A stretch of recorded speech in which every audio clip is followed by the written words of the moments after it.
काट कह गाल बने वो तुम्हार नखरा। अभी सुन रहे हैं बगैर सिटी की धमाका को।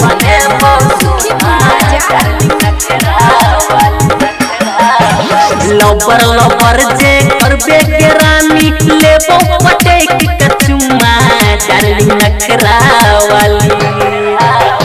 लबर लबर जे करबे के रानी लेबो पटेक के चुम्मा डार्लिंग नखरा वाली। डार्लिंग नखरा वाली दांत काट कह गाल बने वो तुम्हार डार्लिंग नखरा वाली।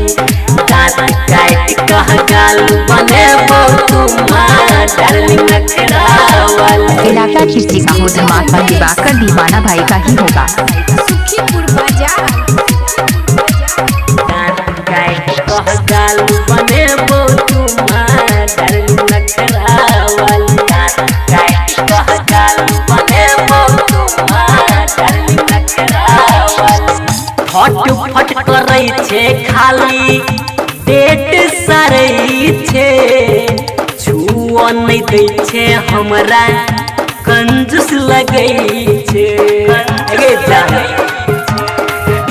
गे फट फट करै छे खाली पेट सरै छे छुओ नहीं दै छे हमरा कंजूस लगै छे।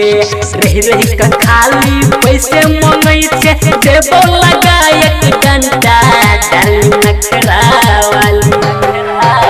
गे रह रह के खाली पैसे मंगै छे देबो लगा एक घंटा डार्लिंग नखरा वाली। डार्लिंग नखरा वाली दांत काट कह गाल बने वो तुम्हार डार्लिंग नखरा वाली। दांत काट कह गाल बने वो तुम्हार डार्लिंग नखरा वाली। दांत काट कह गाल बने वो तुम्हार। अभी सुन रहे हैं दिवाकर दीवाना भाई। काट कह गाल बने वो तुम्हार डार्लिंग नखरा वाली। याद करै छी सब दिन छटपट करै छी तोरा रहते हम सब दिन तकिए धरै छी। हे गे जाने कथी के पीछे याद करै छी सब दिन छटपट करै छी तोरा रहते हम सब दिन तकिए धरै छी। कोनो दिना हम गियर चढ़ा के धिपा देबौ तोर तावा डार्लिंग नखरा वाली।